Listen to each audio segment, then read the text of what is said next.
Hello book lovers, कैसे हो आप लोग। आशा करता हूँ आप लोग बहुत ही ज़्यादा बढ़िया होंगे and welcome back to my YouTube channel. So आज जो किताब के बारे में मैं समरी करने वाला हूँ, ये किताब का नाम है बुक लवर्स, जो कि बहुत ही ज़्यादा यूनिक है क्योंकि हम सभी लोग ही तो एक बुक लवर्स ही तो है ना। ऑथर का नाम है एमिली हेनरी। ये जो किताब है ये लिटरेसी एजेंट के ऊपर बेस्ड है। लिटरेसी एजेंट किसको बोला जाता है? जो कि मीडिएटर होता है। आप ऑथर हो, आप कोई किताब अपना किताब लिखे हो, है ना, कोई भी टॉपिक के ऊपर, वो आप लेके जाते हो पब्लिशिंग हाउस में। आप डायरेक्ट नहीं कर सकते, डायरेक्ट वो लोग पब्लिश नहीं करेगा। आप लिटरेसी एजेंट को पकड़ना पड़ेगा। कोई भी लिटरेसी एजेंट हो उसको पकड़ना पड़ेगा, अपना जो वर्क है, जो प्रोजेक्ट है, वो लोग को दिखाना पड़ेगा। वो लोग अगर प्रिफर करें, वो लोग को लगता है कि नहीं यार ये कुछ दमदार है, इसमें ना कुछ बेस्ट सेलर का कुछ झलक रहा है, या जो स्टोरी है बहुत ज़्यादा यूनिक है, तभी वो लोग रिफर करता है पब्लिशर को। तो ये जो इंटरमीडिएटर है, जो बीच का जो जिसको हिंदी में दलाल बोलते हैं, जस्ट लाइक LIC एजेंट जो लोग होता है ना, LIC में जो लोग काम करते हैं वो लोग भी वैसा ही होता है। वो लोग डायरेक्ट LIC के पास नहीं जाता, उसके बीच में एक मीडिएटर होता है जिसको LIC एजेंट बोला जाता है। वो एजेंट के जरिए इंश्योरेंस कराता है ना। तो वैसा ही लिटरेसी एजेंट होता है।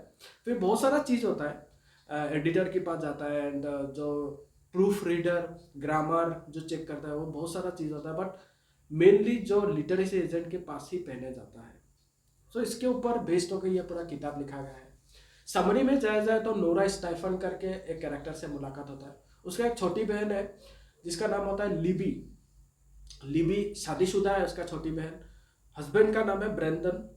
उन लोग का दो बेटी है, एक टाला और एक बिया। जो नोरा है वो छोटी बहन से 4 साल बड़ी है। मतलब छोटी बहन, यहाँ पे बताया गया, मेरा छोटी बहन जब 16 साल का था और मैं जब 20 साल का था तो हम लोग का मम्मी का डेथ हो गया। तो इससे ये पता चलेगा कि आपको जब वो लोग का मम्मी का डेथ होता है तो धीरे धीरे सिस्टर्स का जो एक रिलेशनशिप है, वो रिलेशनशिप धीरे धीरे खराब हो गया, है ना। बाद में जाके जो नोरा होता है, नोरा को ना छोटा से ही ना बुक्स पढ़ने का बहुत ज़्यादा शौक था। बुक्स के दुनिया में वो पढ़ते रहता था क्योंकि 20 साल के उम्र में ही मम्मी का डेथ हो गया। उसके बाद काम भी करता था, बुक्स भी पढ़ता था। फ्री मैन बुक शॉप करके एक जगह है, एक किताबें मिलेगा जिसमें ज़्यादातर समय वहाँ में जाके नोरा किताब पढ़ते रहता था। बाद में जाके नोरा ने सोचा क्यों ना लिटरेसी एजेंट किया जाए जिससे हेल्प हो। सो वो काम करना स्टार्ट करता है। ऑन द अदर हैंड जो लिबी है, नॉर्थ कैरोलिना का एक जगह है सनशाइन फॉल करके, वहाँ में वो रह रहा है। बीच बीच में जो नोरा है वो अपने छोटे बहन से मुलाकात करने जाते हैं वहाँ में। Nora by the way Logia publication में काम करता है और वो न्यूयॉर्क में रह रहा है, ठीक है।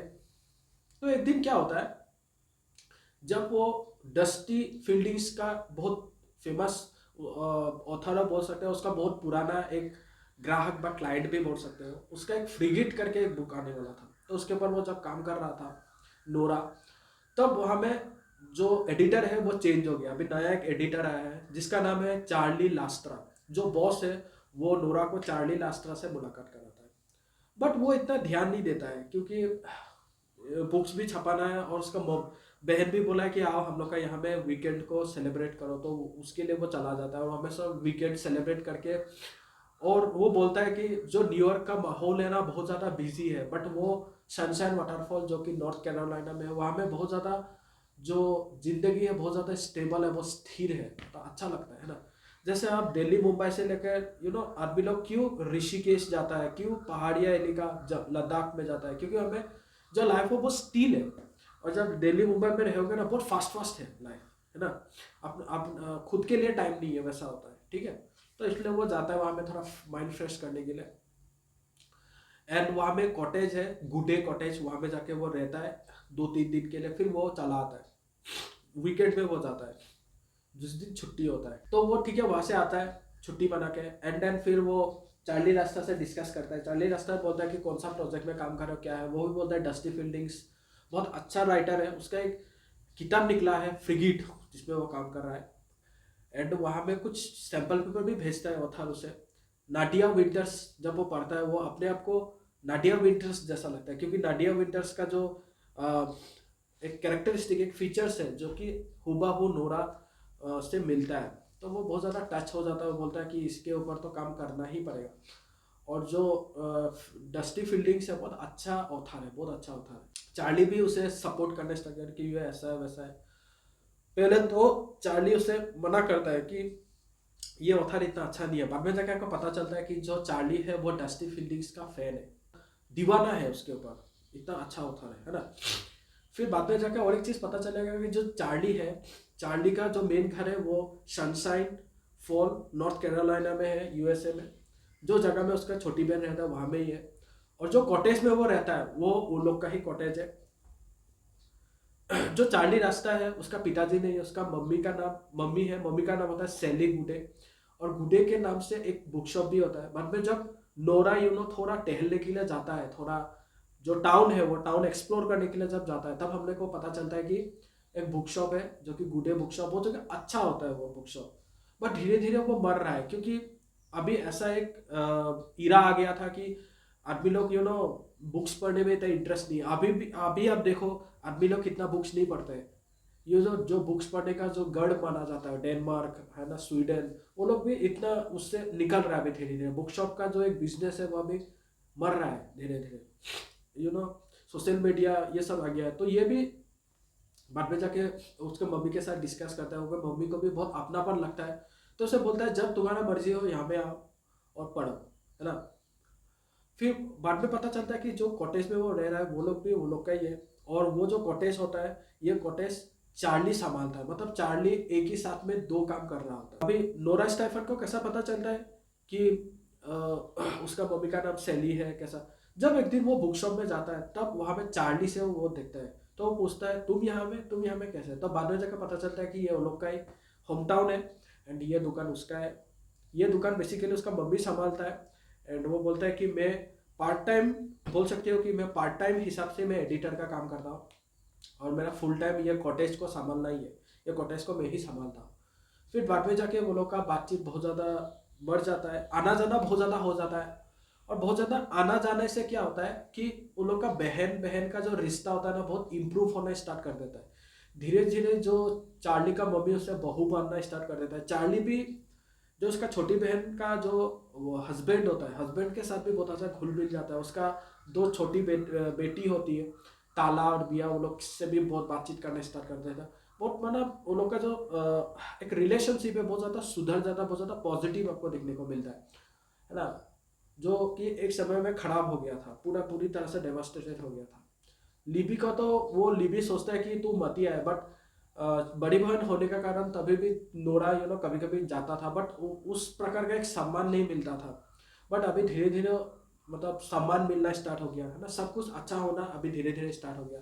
फिर धीरे धीरे क्या होता है कि जो चार्ली लास्ट्रा है और जो नोरा स्टाइफन के बीच में नज़दीकियाँ बहुत ज़्यादा बढ़ जाता है। और वो चीज़ देखने को मिलेगा वहाँ पे बुक्स में जब पढ़ोगे। तो ये मैं 18+ का किताब है ना। तो गिफ्ट मत देना ये किताब किसी को भी, है ना। लगेगा बुक लवर्स किसी को बुक गिफ्ट दो, बट गिफ्ट देने का ये किताब नहीं है। बहुत सारा वो सब कंटेंट आपको देखने को मिलेगा, बार 2-3 बार आपको देखने को मिलेगा, क्योंकि बहुत ज़्यादा नज़दीकिया हो जाता है। बाद में जाके सब कुछ अच्छा होने मिलेगा आपको, सब कुछ ठीक ही हो रहा है ना। फिर एक दिन क्या होता है, जो लिबी होता है वो तय करता है कि ये जो जगह है ये छोड़ के मैं अपना घर में जाऊँ, मतलब जो पुराना घर है जो न्यूयॉर्क में है जहाँ पे वो पहले रहता था वहाँ में जाओ। तो वहाँ में वो बाद में जाके चला आता है, मतलब ऐसे घूमने चला आता है, परमानेंट रहने के लिए नहीं। फिर जब घूमने चला जाता है फिर वो देखता है, वो अनुभव करता है, और जो बड़ी बहन छोटी बहन ये सब देख के बहुत ज़्यादा रोता है कि ऐसा ऐसा भी हम लोग का किस्मत था, हम लोग ने इस लेवल का एक फेज भी देखा है। और बाद में जाके उनका रिलेशन बहुत ज़्यादा अच्छा हो जाता है। बाद में जाके जो ऑथर है वो भी उसका किताब जो फ्रीगेट होता है वो लिखना पूरा कंप्लीट हो जाता है वो भी। बट वो पब्लिशिंग कहाँ करता है, वो सैली गुडे जो किताब है, गुडे बुक शॉप में, चार्ली का जो बुक शॉप है वहाँ में वो पब्लिश करता है फ्रीगेट का। और पूरा पोस्टर वोस्टर बना के एकदम चेयर वेयर बना के, है ना, मीडिया लोग के लिए चेयर बनाता है, चाय पानी के लिए सब अरेंजमेंट करता है। बहुत अच्छी तरह से होता है। वो लोग का जो बुक शॉप होता है बहुत ज़्यादा फेमस हो जाता है। बाद में आपको सब चीज़ अच्छे देखने को मिलेगा। एंड चार्ली लास्ट्रा और जो नोरा स्टाइफन के बीच में बहुत ज़्यादा नज़दीक हो जाता है। मतलब वो लोग अपने आप को हस्बैंड वाइफ, बाद में जाकर वो लोग शादी भी कर लेते हैं, है ना। ये भी चीज़ देखने को मिलेगा। सो यही था बुक लवर्स का स्टोरी। ये जो किताब है ये पहले पढ़ने से आपको पता चलेगा कि बुक लवर्स है, कुछ ना कुछ बुक से रिलेटेड होगा, बट यहाँ में रोमांटिक भी घुसाया गया है। कैसे किताब के जरिए एक रिलेशनशिप को पूरा अच्छा कर दिया है ना, जो कि टूट चुका था कम्प्लीटली। कैसे किताब के जरिए दिखाया गया है कि एक लव रिलेशनशिप भी बनते हुए ये किताब में दिखाया गया है चार्ली और नोरा के विषय। क्योंकि पहले नोरा का जो जिंदगी था ना बहुत ज़्यादा सूखा सूखा था। जब तक चार्ली आया तो वो लोग उसका जो नोरा का खुश रहना आराम कर दिया, एंड उसका जो प्रति जो काम है वो भी बहुत ज़्यादा बढ़ गया। बाद में जाकर आपको पता चलेगा कि जो नोरा है ना उसका प्रमोशन भी मिल जाता है, क्योंकि उसका काम को देख के उसका जो बॉस होता है उसको प्रमोशन दे देता है एज ए एडिटर के जॉब में। तो उसका प्रमोशन भी सब कुछ पॉजिटिव देखने को मिलेगा, है ना। सो ये किताब मेरे को रिकमेंड करता हूँ, एक बार पढ़िए। वन टाइम पढ़ने का है, बार बार पढ़ने का नहीं है ये किताब। वन टाइम पढ़िए ये किताब में। आपको अगर लिटरेसी एजेंट आपको बनना है कि यार मेरा तो सपना ही है लिटरेसी एजेंट बनने का, क्योंकि आप बुक लवर से बहुत ज़्यादा किताब पढ़ते हो तो लिटरेसी एजेंट तो आपका खून में ही होगा, है ना। सो कैसा बनना है, क्या क्या करना है, ईमेल्स कैसा, थोड़ा सा ये किताब में आपको झलक देखने को मिलेगा लिटरेसी एजेंट का काम क्या होता है क्या नहीं होता है। एंड अदर देन मैं जो नया नया बुक्स पढ़ना स्टार्ट कर रहा है वो लोग को मैं एकदम रिकमेंड नहीं करूँगा, क्योंकि 377 पेज का है तो वो लोग बोर हो जाएंगे। मतलब एक ही चीज़ रिपीट होते हुए ये किताब में दिखाई देता है कि एक ही चीज़ मूवमेंट रिपीट हो रहा है, वही लव स्टोरी, वही चीज़ बार बार एक ही चीज़ रिपीट होते हुए दिखाई देता है। तो बीच में जाके कहीं ना कहीं ये किताब को थोड़ा बोरिंग बना देता है, बट एट द एंड जब पॉजिटिव सब नज़र आता है तो अच्छा लगता है। मतलब ये किताब को पढ़ के मुझे मिक्स इमोशंस देखने को मिलेगा, है ना। पहले अच्छा, फिर थोड़ा सा बोरिंग, थोड़ा सा, फिर बाद में जाकर पॉजिटिव, फिर एंडिंग भी अच्छा ही होता है। तो ठीक ठाक है ये किताब, बढ़िया है किताब, वन टाइम पढ़ सकते हैं। बट जो बिगिनर्स है वो लोग के लिए किताब नहीं है। इंटरमीडिएट एडवांस मतलब 5 10 15 साल जिसको हो चुका है तो वन टाइम आप ये किताब को पढ़ सकते हैं। किताब का नाम है बुक लवर्स और राइटर का नाम है एमिली हेनरी। डिस्क्रिप्शन में अमेजॉन लिंक दिया गया है ये किताब का, एक बार जरूर जाके ये किताब को खरीद के। नहीं था और क्या बताओ। प्लीज अगर कोई देख रहा है तो लाइक कमेंट सब्सक्राइब करना ना भूलेगा। फिर से लौटेंगे नई किताब के साथ। इतने में नमस्ते, जय हिंद।